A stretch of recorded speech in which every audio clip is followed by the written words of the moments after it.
Good afternoon. Welcome to a new episode of the Guru Perspective. And today I want to discuss what's been going on in the college world. And you all know this is the end of March Madness. I want to start off and I want to talk about the Final Four and the championship games on both sides of the bracket, the men and women. And I want to start off today with the men. At first, I didn't really plan on doing the show, to be honest with you guys. But then I got you this far, and I said I at least want to do a recap of the Final Four and the championship games. To be honest, I just wanted to relax, kick back, drink some hot chocolate, and watch and see the Detroit Tigers games that will be airing around 1:10 today. It's been very cold. It could have been weather been really bad outside, and it's been feeling like winter in April. So it's been very, crazy. Today we supposed to went to a game, me and one of my buddies, to watch the New York Yankees, of course, play the Detroit Tigers, but it's a little too cold outside, and I'm just getting better to the point where I just didn't feel like bundling up and going out to a cold weather game right now. So we postponed it, and I believe we got some tickets in May. Thank God, I appreciate that, my brother. And I want to start off with the show and start off by saying was a pretty good series between Auburn and Florida. Everybody definitely felt like the number one overall seed. Auburn was the best team. I didn't really think so, to be honest with you, but I said, it is what it is when it comes down to it.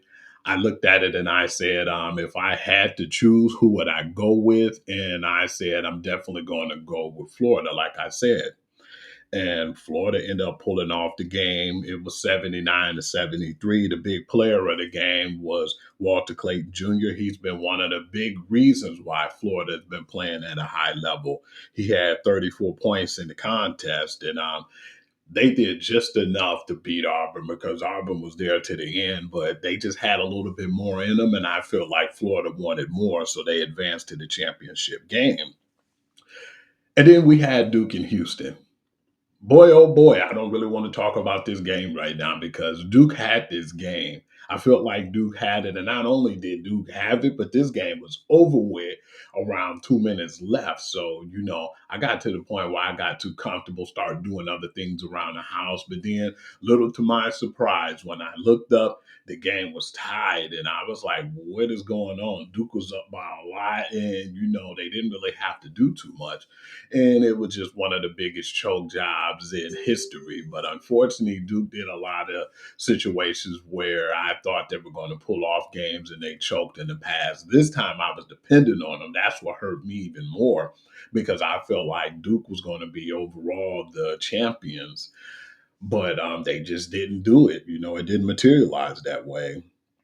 Duke had a huge lead, and then they ended up letting Houston pull off a big upset comeback victory, 70-67. So, as much as I like Cooper Flag and some of the NBA ready guys over there, they got a lot to think about before they go into the draft. I believe definitely Cooper Flag will be going out, but then some of the guys have to do a little better job as far as their development. I might be wrong. Some of them still might look at it and they're looking at the cash and they're looking at going out right now. Depends on how big your NIL deal is or what you feel like you'll be worth in this NBA draft, because I know most times once you get an agent, you're automatically sold in. So I'm just curious to see what some of these guys going to do. And to talk about that game too, LJ Cryer had a really good game, and I give credit where credit is due. I mean, that brother had 26 points, and his teammate Jawan Roberts had 12 rebounds. Cooper Rush, on the other hand, had 27 points, and he had 7 rebounds to go with that as well in a losing effort. I was just very disappointed. Like I said, Duke had that game, and there's no way they should have lost that game. It was just poor clock management, game management from the players and the coaches. So I believe all of them need a little bit of that blame. But Houston is one of those teams, man. They are really one of those crazy, like just high energy teams. They played from the beginning to the end. They didn't stop playing until all zero was on the clock. And that leads me to the championship game now. I want to get into that game and I want to talk about that one because it was actually wasn't as good as I thought it would be, unfortunately, and not no disrespect. Both teams put in a hell of an effort, but it was just really a slow game. It was really good defensively at first. It was a lot of bad calls in the game. It was a lot of bad fouls that was it just seemed like they wasn't paying attention to. They turned in their guy to some bad plays in this game. But the bad play came from a lot of the guys starting to seem like it's a copycat league and they're starting to mimic what's going on in the NBA. They were shooting way too many threes. It was threes that they were shooting that was off and air balls. And it was they shot way too many threes rather than get the open baskets. You'll see guys open under the rim, but guys would decide to take the 3-point basket to try to get ahead. And that's what made the game really stall at one point because it was very boring. And at the half, I said, man, I want to turn this off. But I ended up sticking it through and watching most of the game. And it ended up being a very interesting game at the end. The final score was 65-63. And Florida is your new NCAA men's champion on that side of the bracket. They actually played really good at the end when it came to the stretch because it was like a 12-point lead at one point that they had to overcome. And they rallied and won that game at the last minute. And so I definitely gave credit to them. But all in all, I didn't really think this was a great championship game. I definitely will look at the ratings for both the men and the women championship game and see how they both did. I believe both of them, their ratings are not going to be as good as it could be. And I will tell you about that, explain that furthermore once I go to the women's side of the bracket. But, I give credit where credit is due. Florida, they have a really good team. It reminds me of the Joakim Noah days when they had Joakim Noah and Al Horford and Corey Brewer and all those good, exciting guys with Florida. Do I think that they could go back to back? It's definitely possible because they got some reinforcements coming in. And I would definitely explain that furthermore too as I go around and I talk about some of the things that's going on my podcast, because that's just, a little bit of it, a staple of what I'm going to talk about today. I want to get off into the women's side of the bracket too. I want to start off with the Final Four game. The Final Four was actually pretty interesting because I thought the Final Four game was going to be interesting. UConn versus UCLA. What surprised me was UCLA was the number one overall in this actual tournament, and they got beat really bad in this game. That final score was 85-51, and UConn just did whatever they wanted to do with them. Sarah Strong had 22 points and 8 rebounds to lead all scorers. And Lauren Betts played really well as usual. She had 26 points and she had 8 rebounds to go along with that. But UConn, just a mirage of just offense when you got an AZ Fudd, Paige Becker's playing at a high level, Sarah Strong, how Alfie played pretty decent. And, I just felt like that team, once they got their mojo, was when they blew out and they humiliated South Carolina in South Carolina to snap their home game winning streak. And then here we go. We go to the actual next game, which is South Carolina and Texas. They had a back and forth contest this year. So South Carolina beat them and they beat South Carolina. And here we go right now with the rubber band matchup. And surprisingly enough, South Carolina handled business. They blew them out 74-57. And Tahina Powell had a really strong game with 14 points, and Joyce Edwards added 11 rebounds to go along with that. Okay. Now we get to the championship game. This game wasn't even close from the beginning. I knew, just like when I seen South Carolina play UConn the first time, at the half, this game was already over. That final score was 82-59, and it wasn't even close. It was just very sad. It just seemed like they didn't put up a good effort when it came to playing that South Carolina. Yeah, they got a lot of young players. I believe Dawn Staley need to use the transfer portal a little better as well, because she had a lot of young, inexperienced players. But I definitely don't want to make that an excuse. You got to give credit where credit is due and give to the GOAT of college basketball, the females college basketball at that, Jean Oriama. at the beginning of the year with the injuries and the things that went on with UConn, I didn't think that they will make it this far, at least to the Final Four once again. But when you seen how well they played, and like I said, it just took them beating the brakes off of the number one overall team last year and the defending champion South Carolina to give them their mojo. And they just basically built off that. They already had people when healthy. AZ Fudd, Paige Beckers, Al Alfie, Sarah Strong. You could just go down their lineup.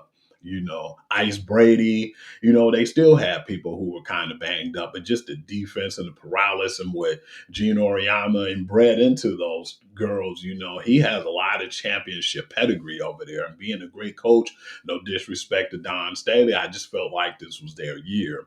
And not only did they blow out and surprise me with the beat down at UCLA, they whipped on South Carolina once again for the second time.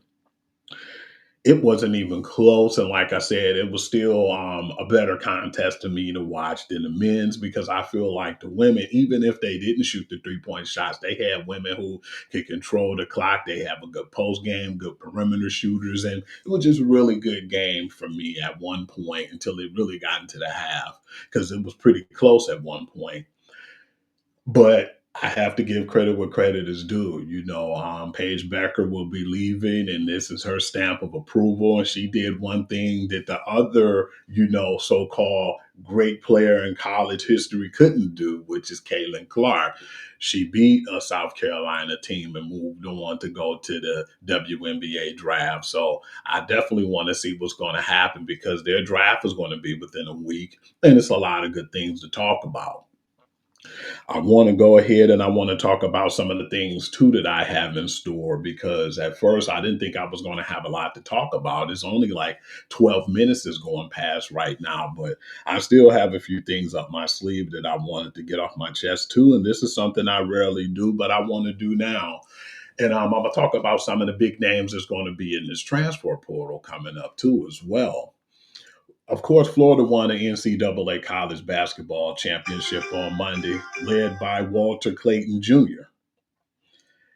But Oliver Ruiz will be added to the Gators, and he's a 5'7" teenage center who currently is on their bench right now. And that's what we was talking about before me and the co-host E-Buck. We were saying, man, we want to see what Florida do because Florida not only won this year, but they got a 7'9" teenage guy who was still on the bench who didn't even play quite yet.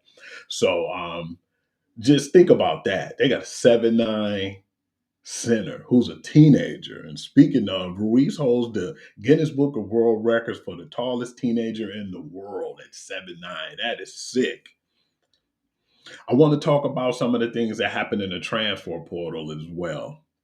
First and foremost, like I said, once again, congratulations to the teams who won, the UConn Lady Huskies and the Florida Gators. Well deserved. Alabama transfer portal forward Mohammed Diabute has committed to the Kentucky Wildcats.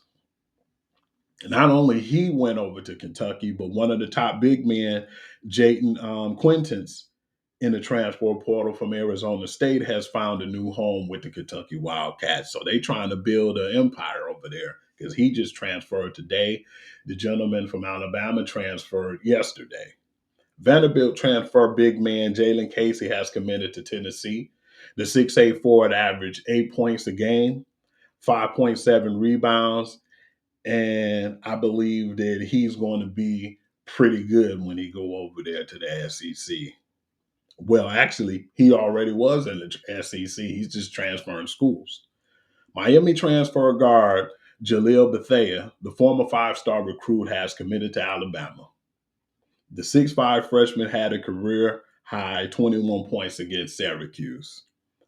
One of the top guards in the transfer portal from Georgia, Silas Demary Jr., has committed to UConn. The 6'5" sophomore averaged 13.5 points a game, 3.9 rebounds, and 3.1 assists. This was the one that really surprised me. I was kind of pissed off about it because this guy seemed like he had something here with us, with Michigan, and I thought that he was going to stay for the long term while he was in college. Michigan transfer guard Trey Donaldson has committed to the Miami Hurricanes. I want to get into some of the things now that's going on and just college stats. And I want to give you some of my stats that I had up my sleeve too, as well. UConn Lady Huskies is the first team in the NCAA tournament history, men or women, to beat number one seeds by 30 plus points. Paige Becker's in NCAA tournament with UConn. Okay. In 2022, they beat number one seed North Carolina State. 2022, they beat number one seed Stanford. 2024, they beat number one seed USC. In 2025, they beat number one seed USC. In 2025, they beat number one overall UCLA. No other player in the 21st century, male or female, has beaten the number one seed 5 times in a row. So that was some of Paige Becker's, establishments and stats that I want to talk about. And Paige Becker's, once again, of UConn, is the second player this century with 40 plus points, 5 plus 3 pointers made, and 5 plus stocks. That's for me, steals and blocks, just in case you want to know, in an NCAA tournament game, men and women. The other was Stephen Curry in 2008 against Gonzaga. Over the last 2 games, Lauren Betts of UCLA had 60 points, 20 plus rebounds, 5 plus blocks, and 85 plus field goal percentage. No other NBA, WNBA, or Division One men or women player this century has put up those numbers in a 2 game span. So even on a losing effort, I want to give credit to Lauren Betts because that definitely won't go, unsaid on my show for sure.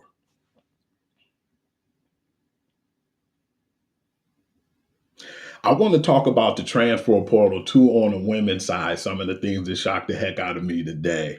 Olivia Miles of Notre Dame, she will be transferring to TCU. And that was pretty interesting to me because we were just talking about yesterday Haley Van Lith and what it meant for her to leave LSU after being at Louisville and going over to LSU with a established coach like Kim Mulkey and then going to TCU and making a huge name for herself.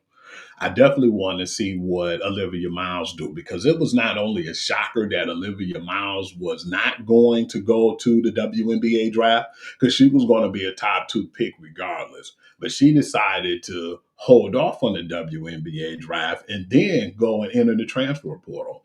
But I don't know what's going on over there in Notre Dame, but something has to be going on for all these women to just up and leave right now because there was a few women from Notre Dame that's in the transfer portal.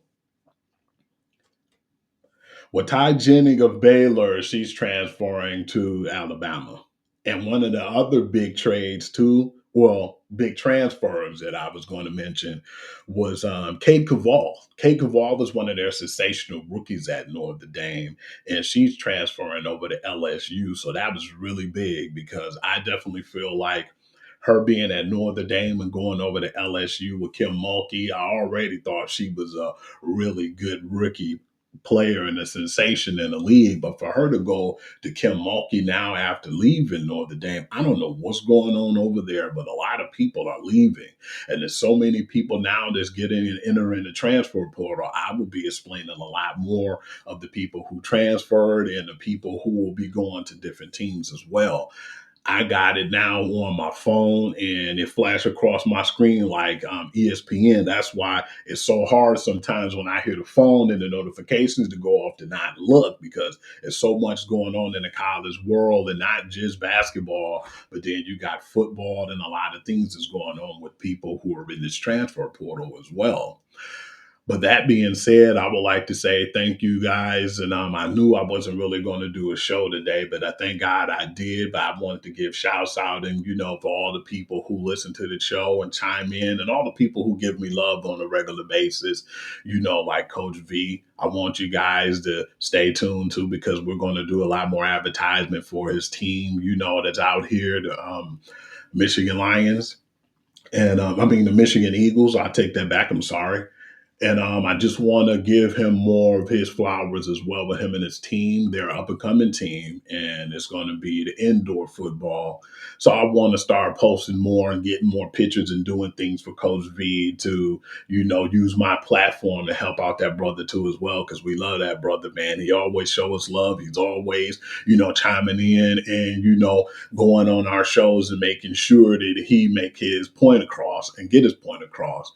And of course, my homegirl Road, man, we love you too, man. You always show us support, and we try to give it right back now. We definitely love your podcast and what you're doing. We're very happy with you and your accomplishments, and we're going to keep supporting each other. And just want to say thank you all, for chiming in. And just want to give my flowers to some of the people and, just the people who always here for me since day one. For the people who probably don't chime into the show often. I know one of my guys, he's not on social media, but my buddy Muhammad, he always showed me love. Ever since I was at, work, he told me you should do a podcast, get the podcast equipment, and that should be something you do. You're really good at it. And one of my biggest fans is Steve McGuire. He was one of the guys who told me he don't want me to work or do any job unless it have to do with sports. So thank you all, and I love you guys, and I appreciate it. Because thank you all for making my dreams a reality, and I want to continue with this and hopefully see how far I can go with this. Until then, I would like to say peace. And once again, if you want to catch me, you guys, of course, I got the platforms that you can catch me on as well. You can follow me on Instagram as Hoovy and the Sports Guru to you. I'm on, of course, Facebook. And with that, I give all my sports analysis. I usually give the late breaking news and all the sports and what's going on as far as the sport recaps, whether it's football, basketball, baseball, etc. And if there's anything else you want me to talk about as well, you can even hit me up on sportsguru to you at gmail.com. Hugh.lee6 is my TikTok page where I normally do all of my stuff as far as my highlights and give all my reels and sports as well. I definitely think you will like that. I do a lot of football, basketball, baseball, whatever that's out here right now that you guys enjoy. I like to put out reels and I like to shout outs and all the people who are part of my TikTok family who show me love as well. Thank you all and I appreciate you. I couldn't do it without you. Hoovy, I basically put like reels as far as when it comes to on Instagram, me and the show and what I've been doing as far as the guru perspective as well. I appreciate all the love on there too. I've been getting huge numbers on there and I just want to keep it up, and I like to say thanks once again and until next week.